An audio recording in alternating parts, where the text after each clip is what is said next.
Hi, everyone. I'm back, and I'm very excited to present this next interview with Heather Storta, who is teaching two knitting workshops at our upcoming Create DIY in June. She is not only a master knitter, an instructor, and a pattern designer, but she also is the vice president of education on the board of directors at the Knitting Guild Association, and she's also the editor of their newsletter. Heather has been teaching knitting for over 15 years, and I just found that she's an all-around awesome person, and I hope you enjoy our interview. Hi, Heather. How are you today? Good. I'm good. How are you? Good. Thank you so much for asking. And so where are you Zooming from today? I am in Concord, North Carolina, which is just north of Charlotte, North Carolina. Oh, nice. Love North Carolina. We do a quilt show in Greenville, South Carolina. Okay. I don't know how far that is away from you. It's not too far. Yeah. No. Awesome. Well, thank you so much for being with me today. Thank you for having me. So I just want to start out this interview by asking, what about your background? What have you always been knitting? Tell us a little bit about that. Professionally, I was a chemical engineer, and I stopped practicing when we moved to Charlotte for my husband's work, and I had kids, and I've always done crafts of some kind or another, but I had never learned how to knit. My grandmother taught me how to crochet when I was very young, and I learned how to sew and those kinds of things, but I didn't learn how to knit until my oldest child was born. And so how did you get into teaching knitting and textile arts?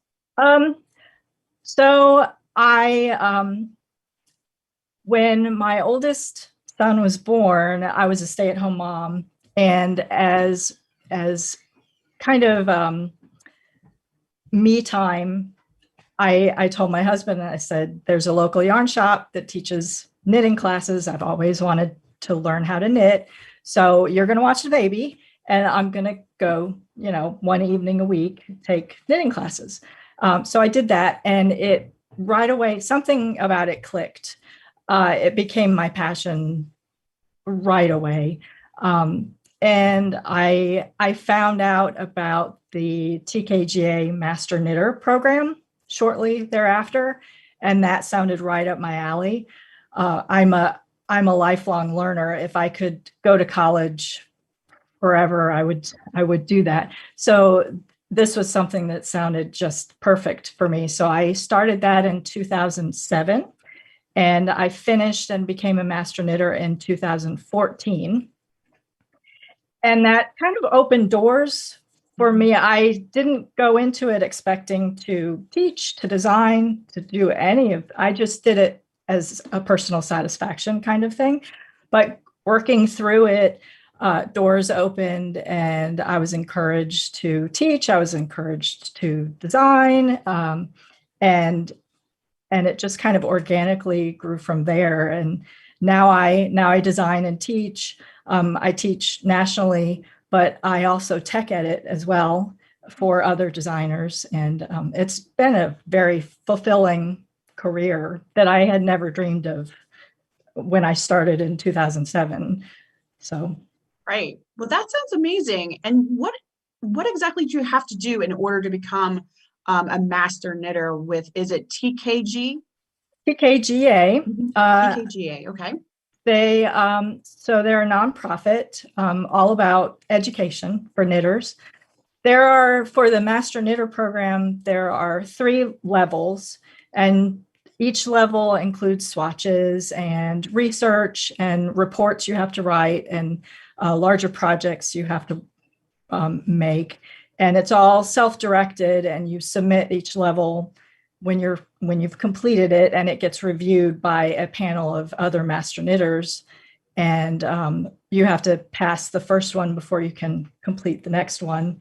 And when you've completed all three, you're a master knitter. And the projects at level 3 are, you have to design two original garments, a hat and a sweater. One has to be Fair Isle and one has to be Erin, and you get to pick which is which. But this is my level 3 master knitter sweater. Wonderful. That I just designed. Sweater. So, yeah.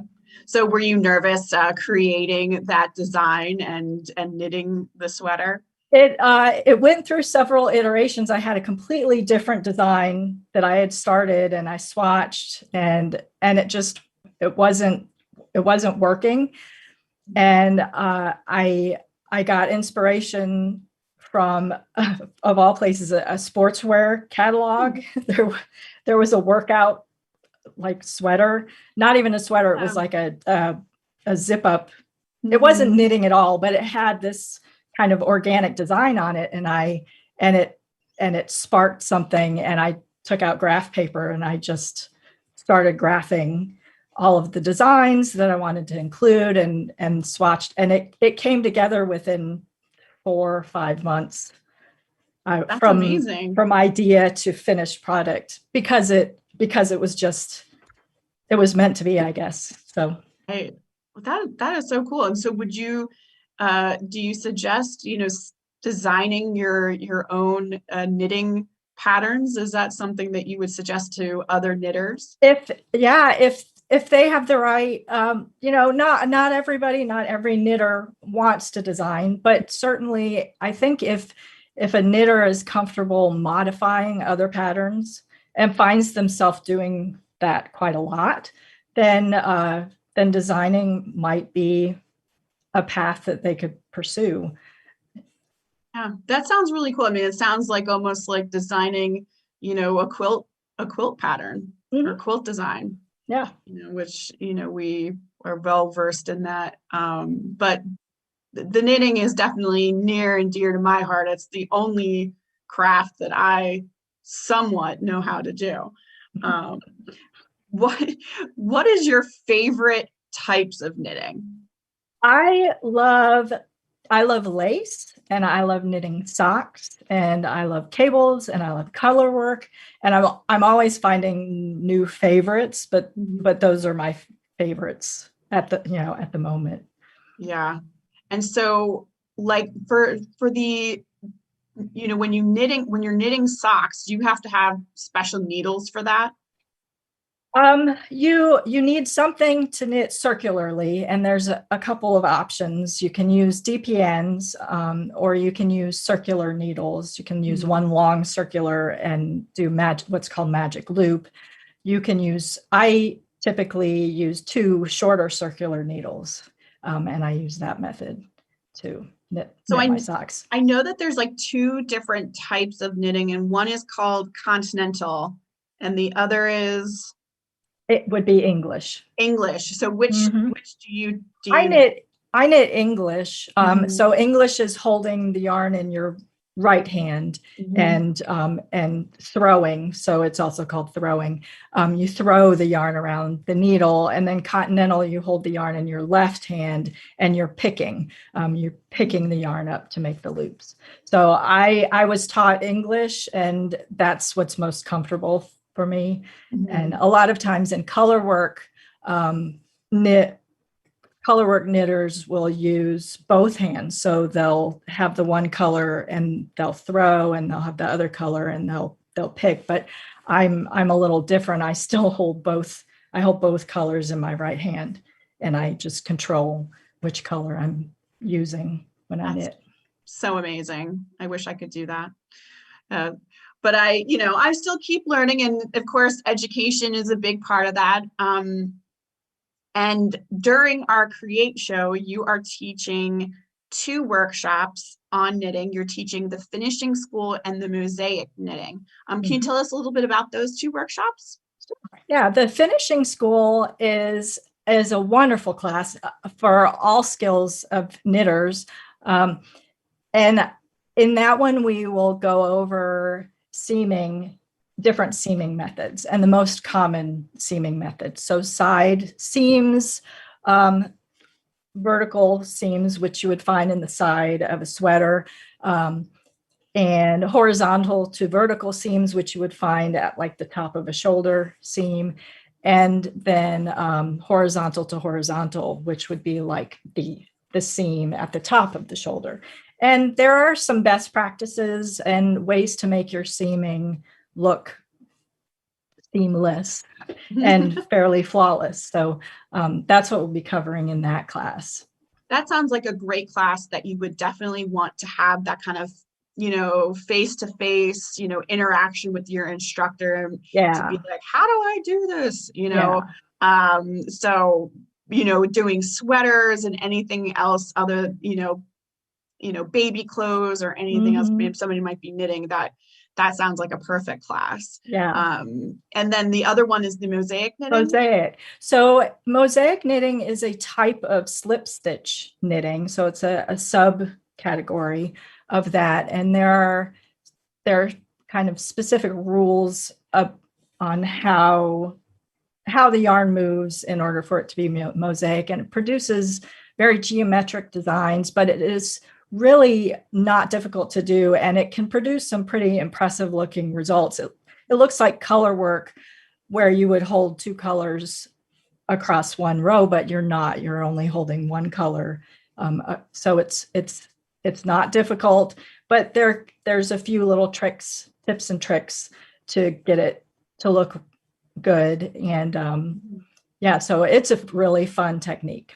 Yeah, it's a great design that I think, it could be used in any type of, garment, things like that. So it definitely looks like it's difficult to do. So it's great that this is something that, is a little bit easier than it looks. Yeah, beginners for sure can do mosaic. If you can knit and you can purl, you can work mosaic. Great. Well, anybody out there that is interested in taking Heather's workshops, our registration is open at Create. You just go to our website, www.quiltfest.com, and just look for Create DIY in June 10th to the 12th, and look under Heather Storta's name. Heather, looks like you have a great studio behind you. Tell us a little bit about what you love about your studio, what you do during your studio time when you're knitting. I really, honestly, just the fact that I have a studio. I love that I have a studio. We moved into this house 6 months before the pandemic started. So in our prior house, I didn't have studio space. I homeschool my two boys, so my desk was in our homeschool room, and it was a shared space. So I had no dedicated space, but I love that in this house, I'm able to have my own office studio space, and everything I need is within, 2 steps away. And then I'm able to set up, and it was perfect for when the pandemic hit, everything turned virtual, and I've got the perfect space to do virtual classes. That's great. That's great. So I see that there is a doll behind you that I believe is from the Muppets, which I actually have that same one. That is Beaker. Do you love the Muppets? Yes, well, he's one of my favorites. Being a chemical engineer, I'm very science. I love science and math, and growing up, I love Beaker and Dr. Honeydew, and so Beaker's kind of one of my favorites. Oh my gosh, he is one of my favorites too, even though I'm not science, background, but I do love the Muppets and all of those characters. Do you think that your degree and your work as a chemical engineer made you a better knitter? Absolutely. I think there is a lot of math, or can be a lot of math, in knitting, and certainly in designing. When you're designing sweaters and you need to grade it across multiple sizes, and there's a lot of math involved. So that I think that helps me, and it certainly helps me with my tech editing work as well, because I'm checking other designers' math. I'm checking their math in addition to their grammar and their spelling and all of those things. But math is a really big part. So I think it definitely helps that I have such a strong math background. Yeah, that's great. That's why I feel like maybe that's where I'm failing because my math is poor as can be, but I still think it's a fun and it's like Oh it's a yeah. great way to like be in an activity other than watching kids or even like being on your phone. And so I Yeah. take like the comfort level of that. Yeah, you don't have to be great at math to be good at knitting. So Yeah. yeah. Well, that's good. So it seems actually that there's a like a resurgence in the popularity of knitting and crafts like knitting and crochet even pre-COVID. Why do you think that is? I don't really know. I wonder if it's more kind of cycles, things like crafts and fashion, and go through kind of ebbs and flows and cycles where things become more interesting. And certainly Ravelry coming on the scene, I think helped a good bit with knitting having a bit of a resurgence too. So Yeah, I think you're right. And I actually wonder if, knitting was actually never truly gone, but and it just that perhaps things on the media, things on the internet have made it more popular because I feel like, now it's not just knitting, it's like this like knitting on steroids type of thing, you yeah. know. Yeah. Which is awesome to see. It's just a lot of great artwork to see, Yeah. which is really cool. So what do you do when you're not knitting? I am a pretty avid reader, so I read quite a bit, and I spin. I also spin yarn. I'm an amateur at that, but I do have fun doing that. And I used to cross stitch quite a lot before I had kids and before I learned to knit. But having those tiny needles around, not so safe for babies. Right. And I go camping and hiking with my family. Nice. Are there some really good camping or hiking areas near you in Concord? We love this area because you can go 4 hours east and be at the beach, and you can go 4 hours west and be in the mountains. So but we're mountain people, so we just absolutely love the mountains, and we'll go to Cades Cove over in the Smokies, um, and yeah, and we love state parks Nice. and national parks. Yeah, I'm sure it's really nice to be able to go outdoors now and do some hiking, be in the fresh air, after being, stuck indoors pretty much for now it seems like over a year. Yeah. Yeah. Yeah, we can't wait. We haven't gone camping yet this year, but we're planning to very soon. Very cool. Well, thank you so much for joining us today. Before we go, I just have one question. You have a very vintage style to you. Is there a love of vintage Yes, as there well? is. Yes, I do. I love vintage, mostly 40s and 50s, Mhm. vintage styles, makeup, hair. Um, so yes, that is another passion, I guess. It's a Yeah. fairly new one, the last maybe 5, 6 years Mhm. or so. And I don't dress every single day, but almost every day I dress vintage, and yeah. Well, I love it. Vintage and, retro styles. I mean, it's so amazing. And the work that gets, put into especially like a hairstyle like you have and the makeup and the dressing. I mean, it's beautiful and it looks great on you. Oh, thank you. Thank you so much, Heather, for joining me today. It was great to talk to you about your background and your workshops. Again, anybody who's watching, if you want to sign up for Heather's workshops, just go to quiltfest.com, go to create DIY, and it is under Heather Storta, and she's offering 2 great knitting classes, and we hope to see you there. All right, it's bye for now. Bye. Thank you so much, Heather, for joining me and talking about your workshops and what you do when you're not knitting. Next up is going to be at 3:45, a presentation by Zappy Dots. And also don't miss the late night with David Mancuso, who will be talking with one of our favorite quilters, renowned quilt artist, Carol Breyer Fowler-Jenry. Thank you so much. Until next time.